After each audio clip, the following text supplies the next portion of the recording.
अच्छा अब देखें यहाँ पे हमारे पास jQuery के अंदर दो और मेथड्स हैं, ठीक है। एक का नाम है अपेंड और दूसरे का नाम है आपके पास प्रीपेंड, ठीक है। अपेंड मेथड क्या करता है कि फॉर एग्जांपल हमारे पास कोई भी एलिमेंट है, ठीक है, HTML पेज के अंदर, अगर मुझे उस एलिमेंट के बाद कुछ अपेंड करना है, ठीक है, मतलब उसके आगे अपेंड करना है, तो हम यूज करते हैं अपेंड का मेथड, ठीक है। लेकिन अगर मुझे एक एलिमेंट से पहले कुछ अपेंड करना है तो हम यूज करते हैं प्रीपेंड, ठीक है। तो इसको अगर मैं प्रैक्टिकली इंप्लीमेंट करवाऊं, हम यहाँ पे आए थे अपने ड्रीम वीवर में, ठीक है, इंडेक्स की फाइल बनाई हुई है और jQuery ऑलरेडी यहाँ पे ऐड करवाई हुई है, ठीक है। तो यहाँ पे फॉर एग्जांपल मैं एक h1 का टैग यहाँ पे ऐड करता हूँ, ठीक है। h1 का टैग यहाँ पे लेते हैं और इसके अंदर कह देते हैं, एक टेक्स्ट में यहाँ पे लिख देता हूँ माय न्यू क्लास, ठीक है। और इसके साथ एक बटन ले लेते हैं, इनपुट कोलन बटन टैप करते हैं और यहाँ पे हम क्या देते हैं क्लिक और इसको आईडी हम वही दे देते हैं btn, ठीक है। और अब यहाँ पे आता हूँ, हम वो जो बेसिक सिंटैक्स लेते हैं jQuery का, ठीक है, डॉलर डॉक्यूमेंट डॉट रेडी, ठीक है। अब देखो ये जो सिंटैक्स है ये अब याद हो जाना चाहिए, ठीक है, क्योंकि बहुत दफा हम ये कर चुके हैं, ठीक है, तो इसमें कोई मिस्टेक नहीं आनी चाहिए, ठीक है। फिर जैसे हमारा डॉक्यूमेंट रेडी हो, ब्राउजर पे लोड हो, तो क्या हो, फिर चेक करो इसका बटन पे क्लिक हुआ है, ठीक है, तो यहाँ पे हैश btn और इसका हम यूज करेंगे कौन सा इवेंट, क्लिक, ठीक है। और इसके अंदर हम दोबारा अपना एक फंक्शन कॉल करेंगे, ठीक है, और इसकी बॉडी के अंदर, ठीक है, अब मैं कह रहा हूं ये जो मेरे पास एक एलिमेंट है कौन सा h1, मैं इसके बाद एक पैराग्राफ अपेंड करना चाह रहा हूं, ठीक है। तो मैं यहाँ पे कहता हूं पहले इसको गेट करवाते हैं h1 टैग नेम के थ्रू, इसको गेट करवाते हैं और यहाँ पे मैं jQuery का मेथड यूज करूंगा अपेंड, ठीक है, चाहिए। और इसके अंदर मैं एक आर्गुमेंट पास करूंगा और मैं कहता हूं मुझे एक पैराग्राफ चाहिए, ठीक है। तो पहले मैं पैराग्राफ का ओपन और क्लोजिंग टैग दे देता हूं और यहाँ पे मैं कह देता हूं, यहाँ पे हम इसको कह देते हैं दिस इज अ पैराग्राफ, ठीक है, सही है। तो अभी देखो अपेंड यूज किया है, तो मतलब h1 के टैग के बाद, ठीक है, मतलब अगर मैं यहाँ पे आके एंटर करूं, इस जगह पे हमें क्या प्रिंट हो जाएगा, ठीक है, दिस इज अ पैराग्राफ। और कब प्रिंट होगा, जब मैं बटन के ऊपर क्लिक करूंगा, ठीक है। तो यहाँ पे आते हैं अपने ब्राउजर में, इसको रिफ्रेश करते हैं।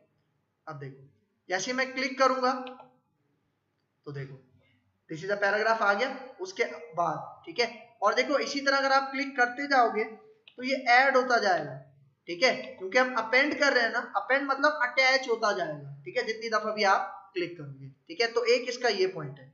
अच्छा फिर इसी का उल्टा प्रीपेंड, ठीक है, मतलब h1 के बाद अपेंड यूज करते हैं और अगर इस h1 से पहले एलिमेंट से पहले मुझे ये पैराग्राफ चाहिए तो मैं यूज करूंगा प्रीपेंड। तो यहाँ पे आते हैं, इसको मैं रिफ्रेश करता हूं, ठीक है, और अब मैं क्लिक करता हूं तो देखो माय न्यू क्लास से पहले आपके पास पैराग्राफ क्या हो रहा है, अपेंड हो रहा है। इन दोनों को हम एक साथ भी कर सकते हैं, ठीक है, मतलब देखो मेरे पास अभी एक बटन है ना, इसको वैल्यू मैं कहता हूं अपेंड, ठीक है, और एक और मैं बटन बनाता हूं, इसको मैं कह देता हूं btn1 और इसको मैं यहाँ पे नाम दे दूंगा, बटन को वैल्यू हम दे देंगे प्रीपेंड, ठीक है। और अब मैं यहाँ पे दो फंक्शन बनाता हूँ, ठीक है, एक फंक्शन है जो अपेंड के लिए था, अपेंड बटन के लिए, और दूसरा मैं यहाँ पे बनाता हूँ, मैंने इसका नाम रखा है bt1, ठीक है, चाहिए। और यहाँ पे आके अब मैं इसको कर दूंगा अपेंड, ठीक है,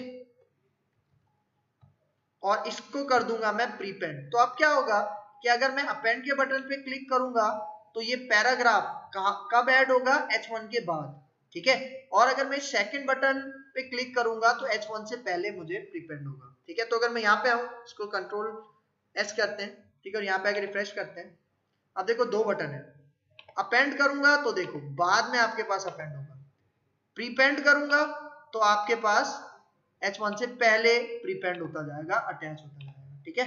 तो ये आपके पास डिफरेंस है, सही है। अच्छा फिर इसके अलावा इसको हम लिस्ट के साथ भी यूज करते हैं, ठीक है, मतलब देखो मैं यहाँ पे बनाता हूं एक ऑर्डर लिस्ट बना लेते हैं, ठीक है, सही, मैं यहाँ पे कहता हूँ OL, ठीक है, और OL के अंदर मुझे चाहिए फॉर एग्जाम्पल 3 LIs, ठीक है।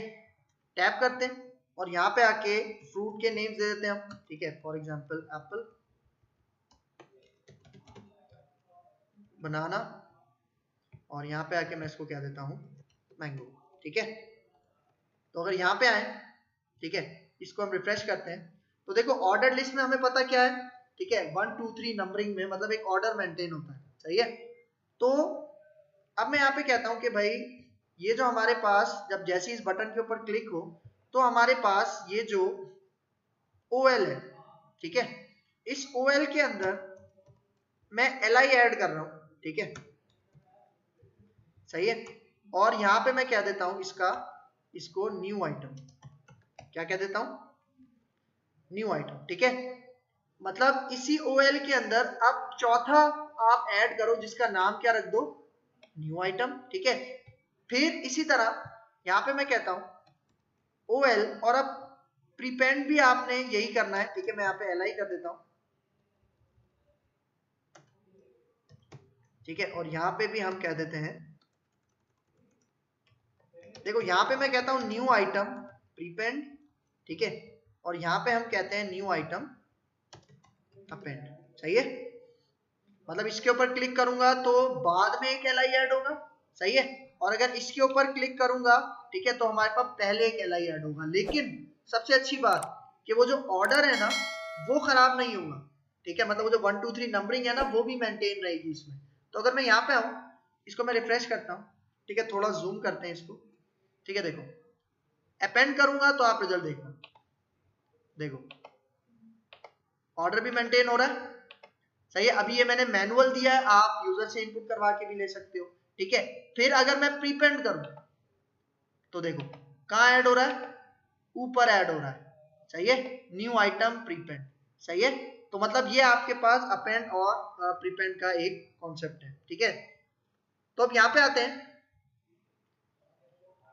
अब देखो यहाँ पे क्या हुआ है, मतलब एक फिगर से समझाया हुआ है कि हमारे पास समझो कि ये एक डिव है, ठीक है, ये जो आपको एक बॉक्स नजर आ रहा है ये एक डिव है और इसके अंदर एक टेक्स्ट है, सही है। और अब मैं चाह रहा हूं इस डिव के अंदर ये जो टेक्स्ट है उसके बाद अगर मुझे कुछ ऐड करना है तो मैं अपेंड यूज करूंगा, लेकिन अगर उससे पहले मुझे कुछ ऐड करना है तो मैं प्रीपेंड यूज करूंगा, मतलब एक ही डिव के अंदर रहते हुए इनसाइड, ठीक है। तो अगर मैं यहाँ पे आऊं,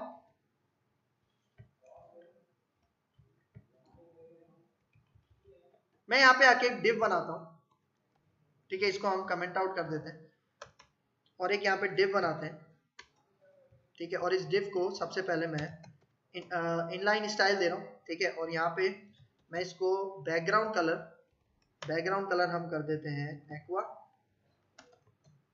ठीक है, और इसकी हाइट और विड्थ, ठीक है, हाइट मैं कर देता हूँ फॉर एग्जांपल 200, ठीक है, 200 px, सही है, और इसकी हम विड्थ कर देते हैं 200 px, 300 कर लेते हैं, ठीक है। और इसके बाद हमें चाहिए बॉर्डर, ठीक है, सही है, बॉर्डर की शॉर्ट हैंड प्रॉपर्टी में यूज कर रहा हूँ, ठीक है, यहाँ पे 5px और इसको हम रिच कर देते हैं, ठीक है, और इसका कलर हम क्या देते हैं ब्लैक, सही है। तो ये मैंने एक डिव यहाँ पे बना लिया और इसके अंदर फॉर एग्जांपल मैं एक पैराग्राफ, बल्कि h2 का टैग हम देते हैं यहाँ पे,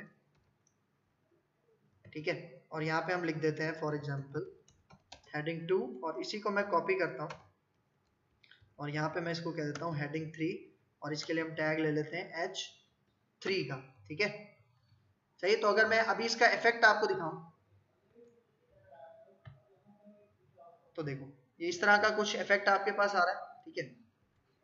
यहाँ पे आके ये मैंने 2 बटन बनाए, इस डिव के दरमियान हम br ले लेते हैं, सही है। और अब मैं यहाँ पे मतलब जब मैं अपेंड और प्रीपेंड पे काम करूंगा तो अब मैं div को यूज करूंगा, ठीक है। तो div को हम यहाँ पे id भी दे देते हैं, ठीक है, इस div को मैं id दे देता हूँ और id हम कर देते हैं div1, सही है। और यहाँ पे आके मैं कहता हूँ कि जैसे इस बटन के ऊपर क्लिक होगा तो ये जो हमारे पास OL हटा के मैं इसके अंदर क्या देता हूँ div1, इसके अंदर आप अपेंड करवा दो, फॉर एग्जांपल इसके अंदर हम अपेंड करवाते हैं h1 अपेंड करवा देते हैं, ठीक है, h1 अपेंड करवा देते हैं और यहाँ पे हम क्या देते हैं हेडिंग 1, सही है, ठीक है। और सेम इसी तरह मैं ये लाइन यहाँ से कॉपी करता हूँ, ठीक है। अब प्रीपेंड के अंदर इस लाइन को पेस्ट करते हैं, ठीक है, और यहाँ पे अब मैं अपेंड हटा के क्या लगा देता हूँ प्रीपेंड, ठीक है। और यहाँ पे हम कह देते हैं हेडिंग 1 अपेंड, ठीक है, और यहाँ पे हम कर देते हैं हेडिंग 1 प्रीपेंड, ठीक है। तो अब आप इसका इफेक्ट देखना, मतलब देखो डिव के अंदर ही रहते हुए अपेंड भी होगा, ठीक है, और डिव के अंदर ही रहते हुए प्रीपेंड भी होगा, ठीक है। तो अगर मैं यहाँ पे आऊं, इसको रिफ्रेश करते हैं, ठीक है, तो देखो अपेंड करता हूं तो देखो हेडिंग 1 उसी के अंदर अपेंड हुई है, सही है। और अगर मैं प्रीपेंड करता हूं तो आपके पास हेडिंग 1 उसी के अंदर प्रीपेंड हुई है, ठीक है। अभी हम आगे जाके एक और दो मेथड्स पढ़ेंगे जो आउटसाइड द डिव काम करते हैं, सही है। तो ये आपके पास कॉन्सेप्ट है किसका, अपेंड और प्रीपेंड का, ठीक है। अब देखो यहाँ पे डेफिनेशन है एक एक लाइन की। अपेंड की डेफिनेशन देखो, puts data inside an element at the last index. भाई देखो जिस तरह डिव है उसके अंदर जितने भी आप एलिमेंट स्टोर करवाओगे वो इंडेक्स वाइज स्टोर होंगे, तो अपेंड क्या करता है लास्ट इंडेक्स पे, मतलब एंड में कोई भी डेटा इंसर्ट करता है इनसाइड एन एलिमेंट, ठीक है। और प्रीपेंड क्या करता है, puts the prepending element at the first index, मतलब स्टार्ट में उसी एलिमेंट के इनसाइड में वो आपके पास ऐड करता है, ठीक है। तो ये आपके पास दो मेथड्स हैं, ठीक है, कौन से, अपेंड और प्रीपेंड jQuery के अंदर। क्लियर है यहाँ तक?